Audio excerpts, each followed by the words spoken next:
Assalamualaikum warahmatullahi wabarakatuh. Selamat pagi anak-anakku semuanya. Selamat berjumpa kembali dan semoga selalu dalam keadaan sehat walafiat. Pada kesempatan kali ini kita akan melanjutkan materi berikutnya. Setelah kemarin kalian sudah mempelajari tentang shot angle dan frame size, sekarang kita akan melanjutkan ke materi yaitu kamera movement atau pergerakan kamera dalam pengambilan gambar.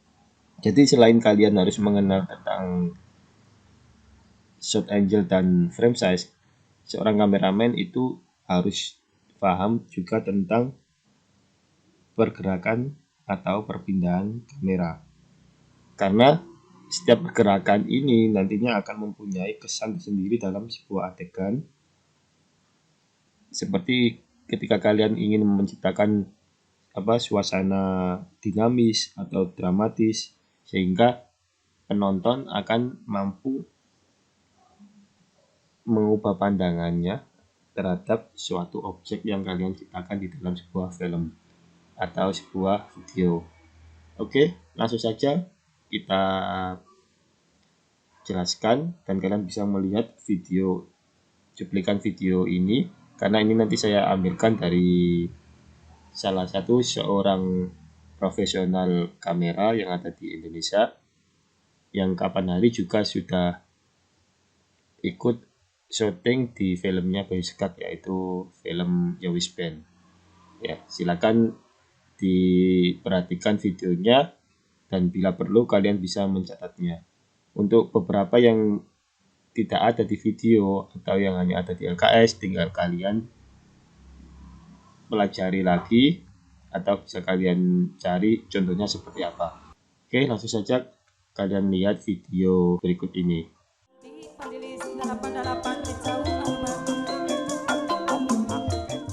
Oh, jadi kali ini kami akan bahas tentang kamera movement. Emang itu fungsinya apa aja? Yang pertama, untuk mempercantik gambar lol.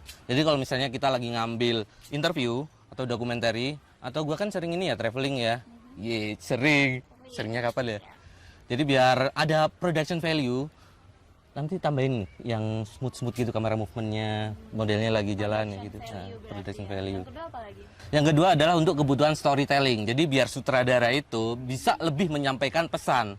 Jadi misalnya dalam satu shot itu pengen lebih ditekankan apa pesan yang disampaikan oleh sutradara, kita kasih kamera movement yang lebih mendukung ceritanya gitu loh. Jadi nggak asal gerak, ada motivasinya. Motivasi. Itu kayak mau nembak cewek, terus kita harus punya jawaban nih ketika ditanya, kamu emang kenapa suka aku? Ya nggak sih? Motivasi. Gitu kan? Oke, jadi sebetulnya basic kamera movements itu ada apa aja? Yang pertama, tilt. Yang kedua adalah pan. Yang ketiga, pedestal. Bingung dia. Crane. Itu yang keempat, crane kan. Terus yang kelima, track. Bingung dia. Ada lagi crab atau track. Terus kalau misalnya nge-zoom itu termasuk kamera movements bukan? Lebih tepatnya disebutnya lens movement loh. Karena yang bergerak kan lensanya, elemen-elemen yang ada di dalam lensa ini. Kalau kamera movement kan kameranya yang bergerak. Tapi kadang juga dikombinasiin loh sama kamera movement. Jadi lensanya nge-zoom in, kameranya track out. Atau lensanya nge-zoom out, kameranya track in. Oh, kayak di film Jaws itu ya? Apa itu istilahnya ya? Istilahnya ada orang nyebutnya Jaws effect atau Hitchcock zoom atau vertigo effect. Banyak banget sih istilahnya loh. Oh ya, kan ada itu yang pergantian fokus. Itu juga salah satu bagian dari lens movement. Rek fokus istilahnya. Ya udah, sekarang jelasin dong satu-satu, dimulai dari yang tilt ya, kamera movementsnya. Tilt itu adalah kamera bergerak pada satu sumbu, itu mendongak ke atas atau tilt up namanya, atau menunduk. Nah itu namanya tilt down. Itu ada motivasinya loh. Jadi bisa untuk ngeliatin detail dari satu subjek dari bagian bawah sampai atas atau sebaliknya. Atau juga untuk motivasinya itu adalah untuk mengikuti subjek yang sedang bergerak naik ke atas bukit misalnya, atau ya apapun yang gerakannya adalah naik dan turun, itu tilting namanya, tilt up dan tilt down. Terus yang kedua itu apa ya, gimana maksudnya? Panning. Panning itu adalah kamera bergerak pada satu sumbu juga loh. Misalnya ke kiri itu namanya pan left, ke kanan adalah pan right. Itu motivasinya bisa untuk ngasih informasi detail satu subjek, misalnya dari kiri ke kanan, yaitu tadi namanya adalah pan right. Atau bisa juga misalnya untuk mengambil dua orang nih, subjek yang lagi dialog atau berhubungan. Nah, misalnya kameranya mau pingpong nih, kanan ke kiri atau kiri ke kanan gitu. Jadi biar nggak terlalu banyak cut juga gitu. Atau juga bisa untuk mengikuti subjek yang lagi lari atau berjalan gitu. Itu butuh device khusus nggak sih tilting dan yang tadi panning itu? Iya, sebaiknya pakai device khusus. Jadi kita pakai tripod yang fluid head. Jadi kalau pakai fluid head itu kamera movementnya bakal lebih smooth. Tapi kalau misalnya tangan kamu ya nggak tremor, nggak kayak nenek-nenek, itu bisa juga pakai handheld. Basic kamera movement berikutnya adalah pedestal. Pedestal itu adalah kameranya bergerak naik atau turun, tapi beda sama tilting. Kalau tilting tadi kan dia tilt up, tilt down gitu kan, tetap ada satu sumbu. Ini enggak.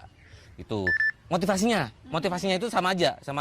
Cuman ya bergeraknya itu lebih berasa karena ada movement pada bagian background dan foreground gitu. Dan ini tuh bagus banget buat revealing shot.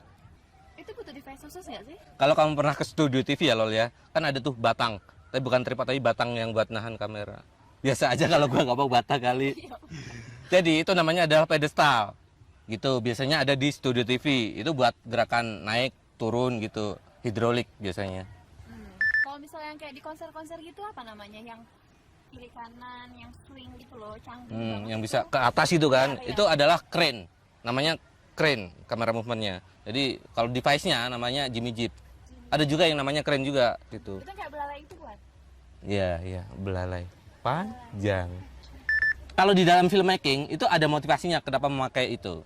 Kalau misalnya ya si talent nih, si aktor nih, dia lagi kesasar di hutan nih, terus si sutradara pengen menunjukkan bahwa si aktor ini kesasar. Jadi kamera movementnya bisa dari ngikutin dia jalan kan, terus tiba-tiba crane up, terus dia teriak-teriak itu, gue lagi di mana, kayak gitu. Jadi pesannya bakal lebih tersampaikan. Jadi Iya. kalau pakai crane itu, pakai Jimmy Jeep, itu bisa lebih fleksibel movementnya. Itu kemarin aku nonton film juga, sekarang banyak yang pakai drone ya, jadi nggak perlu bawa-bawa keren ke tengah hutan gitu. Jadi nggak ribet. Kalau misalnya ke hutan kan bawa crane harus banyak orang kan ya. Pakai drone lebih simpel dan itu bisa kayak lebih ekstrim lagi. Itu bisa sampai nembus awan. Sampai ke neraka. Ya.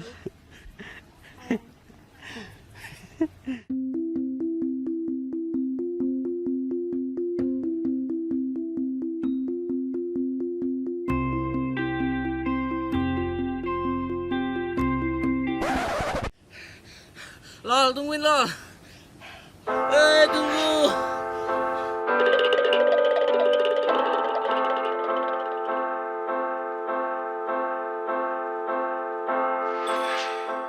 Ya udah nih, kamera movementnya apa lagi nih selanjutnya, jelasin dong. Dolly itu adalah misalnya kameranya bergerak maju. Itu adalah dolly in atau track in. Bergerak mundur itu adalah track out atau dolly out. Ada motivasinya. Misalnya nih satu aktor, dia sedang memasuki satu tempat baru. Dan ya dia belum kenal tempat itu kan, lagi explore gitulah. Nah si sutradara dia pengen menekankan hal itu dengan cara waktu talent masuk, aktor masuk, kameranya track out.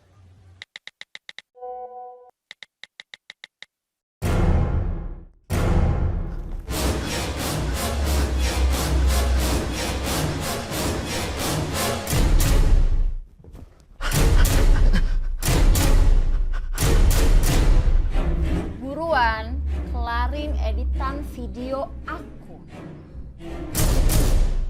Kalau misalnya kamera yang gerak kiri ke kanan itu apa? Itu adalah crab atau tracking left right atau crabbing left atau right. Oh, Gitu. jalan kepiting gitu ya? Aku suka tuh jalan kepiting. Itu ada nama alatnya loh. Kalau yang gede, yang ada relnya, yang bisa didudukin kamera personnya, itu namanya kamera dolly.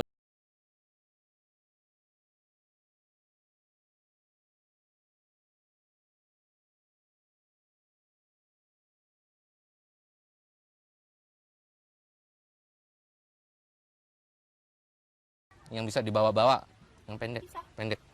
Pendek. Tinggalin aja. Itu namanya slider. Oh ya. Slider.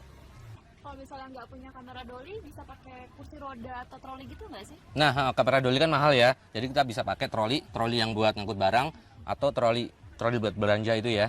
Atau juga bisa pakai apa tadi kursi roda ya. Tapi medannya harus rata loh, jangan yang bergelombang. Jadi kalau bergelombang ya percuma aja, bakal seki-seki juga jatuhnya gitu loh. Atau kalau kamu punya tripod ini, tripod yang fluid head, itu bisa juga buat ngedapetin efek dolly in atau dolly out, bisa. Nah, supaya gambar dinamis gitu kamera harus selalu gerak nggak sih? No. Kalau sebuah message bisa disampaikan dengan kamera yang still, diem, ya udah diem aja. Jadi jangan sampai kameranya gerak-gerak, nggak ada motivasinya, malah bikin ceritanya nggak tersampaikan. Oh, jadi harus ada motivasinya ya. Kalau enggak ya udah nggak perlu pakai kamera movement gitu. Itu kamu tahu, itu tahu. Kemarin itu aku nonton film, 2 orang cekcok. Kamera tuh agak gerak-gerakan, tapi tetap enak hasilnya. Gimana itu caranya? Nah itu kalau gue yang nyebutnya adalah floating. Jadi kameranya itu movement, tapi nggak yang shaky-shaky banget. Biasanya kameranya kalau misalnya lensanya panjang, itu ditaruh di tripod. Atau kalau nggak terlalu panjang masih enak buat handheld, itu pakai rig istilahnya. Namanya adalah rig. Motivasinya adalah untuk memberikan tensi adegan, gitu loh. Ih, mana editanku? Lama banget sih ngerjainnya. Ya kalau mau cepet editannya yang bener dong kamera movementnya. Udah tahu itu dipakai kamera movement. Aku udah kursus segala macam tuh, udah level dewa. Hah? Loh, kok beda orang? Stuntman yang tadi bibirnya kram. Oke teman-teman, segitu aja dulu tutorial videografi kali ini tentang kamera movement.